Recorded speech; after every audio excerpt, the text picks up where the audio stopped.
പ്രിയമുള്ളവരെ, ഞാൻ സി വിനോദ്, കണ്ണാടിപ്പറമ്പ്. നാറാത്ത് ഗ്രാമപഞ്ചായത്താണ് എൻ്റെ ഗ്രാമം. ഞങ്ങളിവിടെ വന്നത് കുറച്ച് ദിവസം മുമ്പേ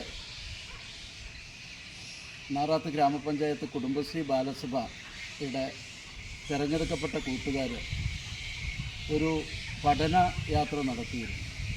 ചരിത്ര പഠനയാത്ര. നമുക്കറിയാം, ഈ ട്രെൻഡിൻ്റെയും തിമിർപ്പിൻ്റെയും ഈ ലോകത്ത് കുട്ടികൾ നാടിൻ്റെ ചരിത്രമറിയാൻ ഒരു പഠനയാത്ര നടത്തുക എന്ന് പറയുന്നത് അത് സംഘടിപ്പിച്ചവരെയും അതിൽ പങ്കെടുത്ത കൂട്ടുകാരെയും പ്രത്യേകം അഭിനന്ദിക്കേണ്ടതാണ്. അവരാദ്യം എത്തിയത് പയ്യന്നൂരിൻ്റെ മണ്ണിലേക്കാണ്. പയ്യന്നൂർ ആണ് കേരളത്തിലെ ഏറ്റവും വലിയ ചരിത്രമുറങ്ങുന്ന മണ്ണ് എന്ന് നമുക്കറിയാം. ഇവിടെ ഉളിയത്ത് കടവ് എന്ന് പറയുന്ന സ്ഥലത്താണ് കൂട്ടുകാരാദ്യം പഠനയാത്രയുമായി എത്തിയത്.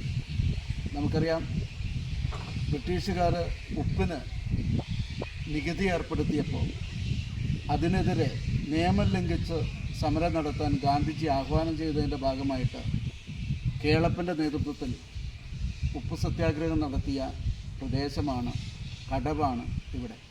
ഇതിനെക്കുറിച്ചാണ് കുട്ടികൾ ആദ്യം പഠിച്ചത്.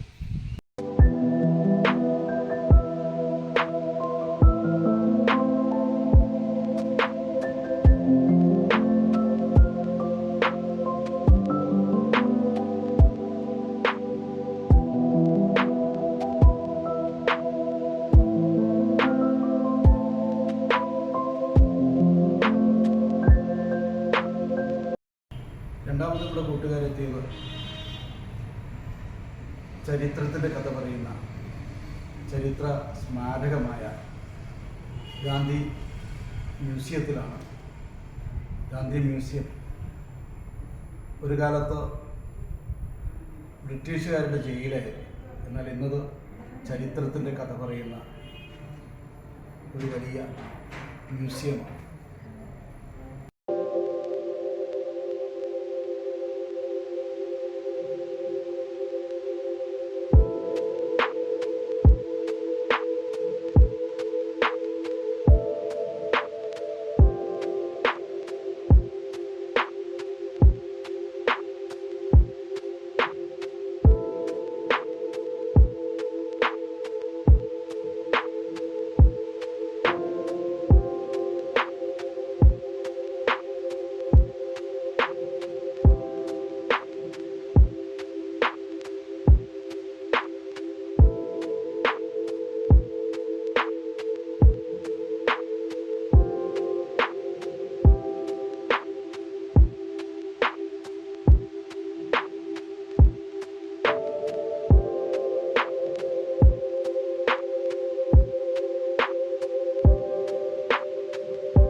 അങ്ങനെ നമ്മുടെ കൂട്ടുകാർ ഉളിയത്ത് കടവ്, ഗാന്ധി മ്യൂസിയം എന്നീ പഠന സന്ദർശനത്തിന് ശേഷം എത്തിയത്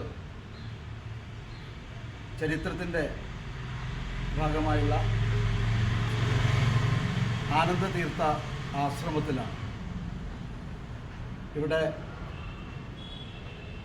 നമുക്കറിയാം, ഗാന്ധിജി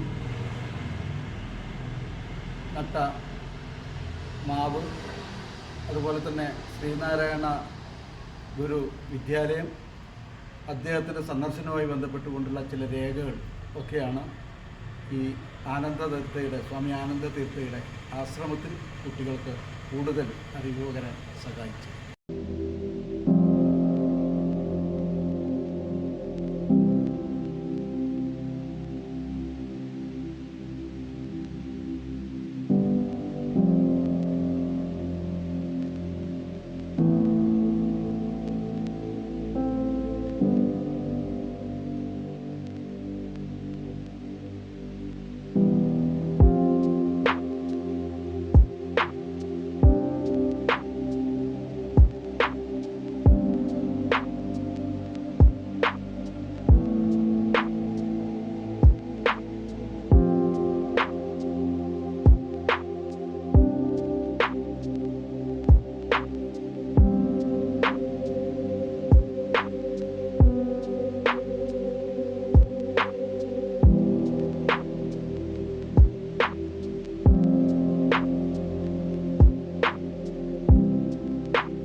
തന്നെ നമ്മുടെ ബാലസഭയുടെ കൂട്ടുകാർ പയ്യന്നൂരിൻ്റെ മണ്ണിൽ, ചരിത്രമുറങ്ങുന്ന മണ്ണിൽ ഉളിയത്ത് കടവ്, ഗാന്ധി മ്യൂസിയം,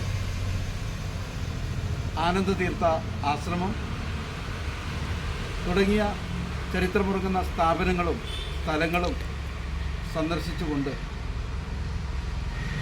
പഠന പരിപാടി അവസാനിപ്പിക്കുകയാണ് ചെയ്തത്. ഇതിനിടയിൽ പ്രമുഖ സാമൂഹ്യ സാംസ്കാരിക നായകൻ പയ്യന്നൂർ കുഞ്ഞിരാം മാസ്റ്ററുടെ ഒരു ലളിതമായ ഭാഷയിലുള്ള അറിവ് പകരലും എടുത്തു പറയേണ്ടത് തന്നെയായിരുന്നു. ഇങ്ങനെയുള്ള ഒരു ദിവസത്തോടു കൂടി, നല്ല സംതൃപ്തിയോടുകൂടി കൂട്ടുകാർ ഇന്നത്തെ ഈ ഒരു ദിനത്തെ പഠനയാത്ര അവസാനിപ്പിക്കുകയാണ് ചെയ്തിട്ടുള്ളത്. ഏതായാലും പ്രിയമുള്ളവരെ, നമ്മളെങ്ങനെ നമ്മളായി എന്ന് തിരിച്ചറിയാൻ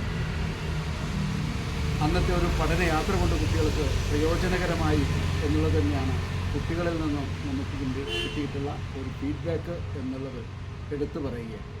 എല്ലാവർക്കും നന്ദി.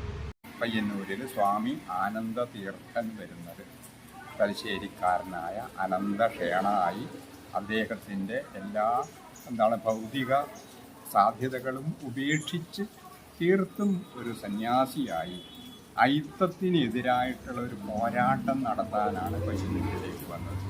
അതിൻ്റെ ഭാഗമായിട്ടാണ് ശ്രീനാരായണ വിദ്യാലയം സ്ഥാപിച്ചത്. ആ സ്ഥാപനത്തിൽ ഇന്ന് കുട്ടികൾ പഠിക്കുന്നുണ്ട്, അവിടെ താമസിക്കുന്നുണ്ട്, അവിടെ ധാരാളം പേര് ഒരു തീർത്ഥയാത്ര പോലെ വന്നു കൂടുന്നുണ്ട്. അദ്ദേഹം അയിത്തത്തിനെതിരായിട്ട് നിരന്തരമായ സമരം നയിച്ച വ്യക്തിയാണ്. അതുപോലെ തന്നെ പയ്യന്നൂരെന്ന് പറയുന്നത് ഖാദിയുടെ നാടാണ്. ഇവിടെ ഗാന്ധിജി വന്നിട്ടുണ്ട്. അത്തരത്തിൽ ധാരാളം ദേശീയ ബോധത്തിൻ്റെയും സമരത്തിൻ്റെയും തുടിപ്പുകൾ ഉണർന്ന ഒരു പ്രദേശം എന്നുള്ള നിലയിൽ നാറാത്ത് പഞ്ചായത്തിലെ ബാലസഭാ കുട്ടികൾ ഇതറിയാൻ വന്നത് എന്തുകൊണ്ടും ഫലപ്രദമാണ്, പ്രയോജനപ്രദമാണ്. കാരണം പുതിയ കാലം നമ്മുടെ കുട്ടികളെ സംബന്ധിച്ചിടത്തോളം പല വിധത്തിലുള്ള അനാവശ്യ ചിന്തകളിലേക്ക്, ലഹരിയിലേക്ക്, മയക്കുമരുന്നിലേക്ക്, മദ്യത്തിലേക്ക്, അനാവശ്യ ബോധത്തിലേക്കൊക്കെ വളരുന്ന പുതിയ കാലത്ത് ചരിത്രമറിഞ്ഞ്, ജീവിതമറിഞ്ഞ്, കൂട്ടുകാരെ അറിഞ്ഞ്, അതുപോലുള്ള സംഭവങ്ങൾ തിരിച്ചറിഞ്ഞ് ജീവിതത്തിൽ പകർത്തുകയും പുതിയ കാലത്തോട് സംവദിക്കാൻ പാകത്തിൽ നേരായ വഴികളിലേക്ക് അവർക്ക് സഞ്ചരിക്കാൻ കഴിയുകയും ചെയ്യുക എന്നത് ഞങ്ങളെപ്പോലുള്ളവരെ ഏറെ സന്തോഷിപ്പിക്കുന്നൊരു കാര്യമാണ്. നാളേക്കാണ് നമ്മുടെ മക്കൾ വളരുന്നത്. അപ്പോൾ നാളെയുടെ വക്താക്കളായ മക്കളെ നമുക്ക് വളർത്തിയെടുക്കുന്നത് ചരിത്രത്തിനും സംസ്കാരത്തിനും വളരെ പ്രാധാന്യമുണ്ട്. അങ്ങനെയുള്ള ഒരു നാട്ടിൽ വന്നെത്തിയ ഈ മക്കളെ, ഈ കുട്ടികളെ വളരെ സ്നേഹത്തോടുകൂടി അഭിവാദനം ചെയ്യാൻ എനിക്ക് വളരെയധികം സന്തോഷമുണ്ട്. അതായത് നമ്മുടെ കൂട്ടുകാർക്ക് വേണ്ടിയിട്ട് ഒത്തിരി സമയം, സാറിൻ്റെ തിരക്ക് പിടിച്ച സമയം നമുക്ക് വേണ്ടി വെച്ചത് ഞങ്ങളും കടപ്പാടറിയിക്കും. ഓക്കെ.